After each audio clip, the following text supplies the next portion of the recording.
পঞ্চায়ত নিৰ্বাচনক লৈ ব্যাপক ব্যস্ততা বাঢ়িছে ৰাজনৈতিক দলসমূহৰ মাজত। শাসকীয় বিৰোধী সকলো নেতা ব্যস্ত ইজনে সিজনক কটাক্ষ কৰাত। উজনি অসমৰ অন্যতম জনপ্ৰিয় বিধায়ক ৰূপজ্যোতি কুৰ্মী আৰু বিধায়ক অখিল গগৈৰ মাজত চলিছে কথাৰ কটাকটি। এইবাৰ ৰাইজৰ দলে পঞ্চায়ত নিৰ্বাচনত অৱতীৰ্ণ হৈছে। প্ৰতিটো সমষ্টিতে ন্যূনতম এখনকৈ জিলা পৰিষদত প্ৰাৰ্থিত্ব প্ৰদান কৰিছে। ইয়াৰ পূৰ্বৰ তিয়ক বৰ্তমানৰ যোৰহাট বিধানসভা সমষ্টিৰ অন্তৰ্গত 11 নং উত্তৰ হোলোঙাপাৰ জিলা পৰিষদৰ ৰাইজৰ দলৰ প্ৰাৰ্থী সত্যনাৰায়ণ ভৰালীৰ নিৰ্বাচনী প্ৰচাৰৰ দৃশ্য।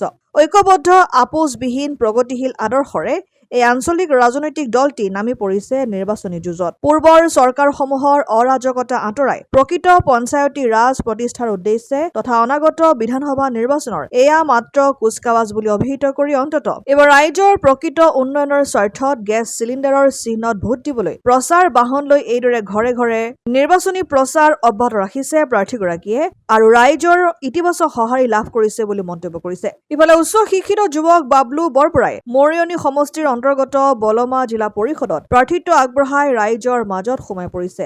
লগতে তেওঁৰ দৰে ওলাই অহা যুৱচামক ৰাজনৈতিকভাৱে শক্তিশালী কৰি আৱেগ নহয় বিবেক ভোট প্ৰদানেৰে দেশ তথা জাতিটোৰ হকে কাম কৰিবলৈ সুবিধা প্ৰদান কৰিবলৈ ৰাইজক আহ্বান জনাইছে। আমাৰ দলৰ লক্ষ্য এই পঞ্চায়তী ৰাজ ব্যৱস্থাৰ জৰিয়তে কেনেকৈ আমি ৰাইজৰ মাজত সোমাই ছাৰ্ভিচৰ কাৰণে আমি কুচকাৱাজ চলাব পাৰোঁ। সেয়ে আমি প্ৰত্যেক সমষ্টিতে ৰাইজৰ দলে আমাৰ এজনকৈ জিলা পৰিষদৰ প্ৰাৰ্থী দিছে আৰু মোকো জিলা সভাপতি আৰু কেন্দ্ৰীয় সমিতিয়ে 11 নং উত্তৰ হোলোঙাপাৰৰ জিলা পৰিষদৰ প্ৰাৰ্থী হিচাপে মনোনীত কৰিছে আৰু ময়ো তেওঁলোকৰ নিৰ্দেশ মানি ৰাইজৰ ঘৰে ঘৰে মই ভোট ভিক্ষা কৰিছোঁ আৰু তেওঁলোকক মই কৈছোঁ যে ৰাইজৰ দলক আঞ্চলিক ৰাজনৈতিক দল বুলিবলৈ এতিয়া এটাই একমাত্ৰ শক্তিশালী হৈছে আমাৰ ৰাইজৰ দল। গতিকে ৰাইজৰ দলৰ নীতি আদৰ্শবিলাক তেওঁলোকক বুজাবলৈ যত্ন কৰিছোঁ আৰু তেওঁলোকক কৈছোঁ যে আপোনালোকে এবাৰ আমাক এটা সুবিধা দিয়ক। এই সুবিধা দিয়াৰ পিছত আমি যদি কাম কৰিব নোৱাৰোঁ 5 বছৰৰ পিছত আমাকো আপোনালোকে গালি পাৰিব, কিন্তু অন্ততঃ 5 বছৰৰ কাৰণে এটা আমাক সুবিধা দিয়ক। জিলা পৰিষদখিনি আমাক দিয়ক। সমাদৰ পাইছোঁ, ৰাইজে বুজি পাইছে, ৰাইজে ঘৰে ঘৰে গৈছোঁ আৰু ৰাইজে ফোন কৰিছে ৰাতি যে আপুনি আমাক দেখা আমাৰ গাঁৱলৈ আহক। তেওঁলোকে গ্ৰুপ মিটিং দিছে, আমি গ্ৰুপ মিটিং কৰিছোঁ। কিন্তু কিছুমান সস্তীয়া 1250 টকীয়া আঁচনি, 10,000 টকীয়া টোপ আৰু কিছুমান বিজেপি দলৰ কিছুমান মানে নেতা পালি নেতাই কিছুমান দলৰ মানুহক মানে কৈছে যে তোমালোকৰ আঁচনিৰ নাম কাটি দিম, তোমালোকে আমুক নকৰিবা, তোমালোকে ৰাইজৰ দললৈ নাযাবা, তেনেকৈ ভয় খুৱাইছে। কিন্তু তেওঁলোকে কৈছে যে দাদা আমি ওলাই যাব পৰা নাই, কিন্তু ভোটটো আপুনি পাব, চিন্তা নকৰিব। উপলব্ধি কৰিছোঁ বৰ্তমান ৰাইজে অকণমান পৰিৱৰ্তন বিচাৰিছে। আমাৰ লগত যি হৈ আছে, যি চলি আছে সেয়া আমি সকলোৱে বোধৰ কৰিম, তাক মই বঢ়াই নকলেও হ'ব। গতিকে এইটো এটা প্ৰচেষ্টা আচলতে আমাৰ মাজত যিটো শোষণ হৈছে, যিটো উৎপীড়ন হৈছে, ধৰ্মৰ নামত যিটো ৰাজনীতি হৈছে, ডিভাইড এণ্ড ৰুল পলিচি হৈছে, সেইটো আমি উফৰাই পঠাব লাগিব। তাৰ কাৰণে প্ৰথম পদক্ষেপটো হৈছে একদম গ্ৰাছৰুট লেভেলৰ যোনটো ৰাজনীতি, আমাৰ যোনটো পঞ্চায়ত ৰাজনীতি বুলি কোৱা হয়, পঞ্চায়ত ইলেকশ্যন নিৰ্বাচন, সেইটোতে আমি মনোনিৱেশ কৰিব লাগিব। গতিকে আমি অকণমান পৰিৱৰ্তন আশা কৰিছোঁ। বহুত ৰাইজে সঁহাৰিও দিছে, বহুতে ওলাই আহিছে। তেওঁলোকৰ ওপৰত যিটো মাধমাৰ পৰিছে, 1200 টকা পায়, 1200 টকা চিলিণ্ডাৰত বাহিৰে বাহিৰে গুচি গৈছে, সেইবিলাকৰ প্ৰতি ৰাইজ মানে অতিষ্ঠ হৈছে। আৰু নিৰ্বাচনৰ যিবিলাক টোপ, সেই টোপবিলাক এইবাৰ হয়তো কামত নিদিব, তাকে আশা কৰিছোঁ। এটাই প্ৰতিশ্ৰুতি দিম, অনুগ্ৰহ কৰি আৱেগ নহয় বিবেক ভোট দিব। আমি যুৱ প্ৰজন্ম হিচাপে ওলাই আহিছোঁ আৰু ৰাইজৰ কাম কৰিম বুলি ওলাই আহিছোঁ। অসম আদিত্য তিয়ক।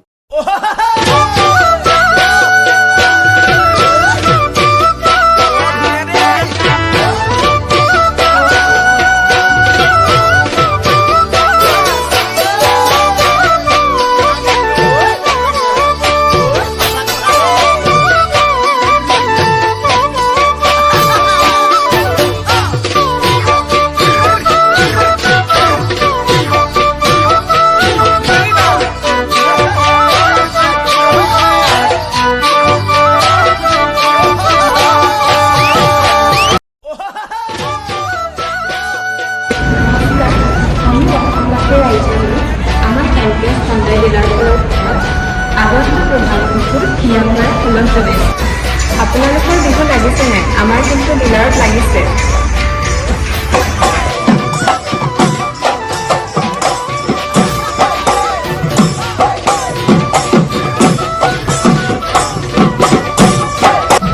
আৰু ডিছকাউণ্টসমূহ মই কৈ আছোঁ, ভেনু 70,000 ডিছকাউণ্ট চলি আছে আৰু I-20 65,000 ডিছকাউণ্ট চলি আছে আৰু I-10ত হায়েষ্ট ডিছকাউণ্ট চলি আছে after 78,000।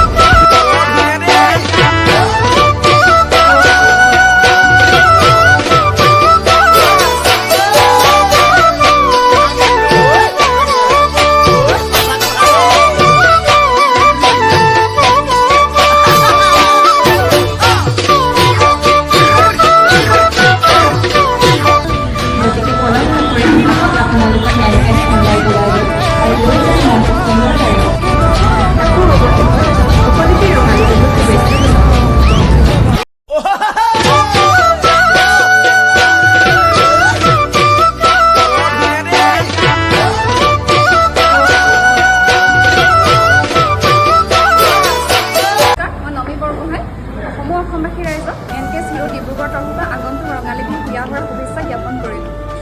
ঘৰলৈ আপোনালোকে কিবা নতুন বস্তু অনাৰ কথা ভাবিছে নেকি? তেতিয়াহ'লে আপোনালোকে আহক MTS ষ্ট'ৰ ডিব্ৰুগড়লৈ আৰু আপোনালোকৰ মনপচন্দৰ দুচকীয়া বাহনখন ইয়াৰ পৰা লৈ যাওক। আমাৰ গ্লেমাৰ চিৰিজত 2500 টকা কেছ ডিছকাউণ্ট আৰু লগতে বেষ্ট এক্সেঞ্জ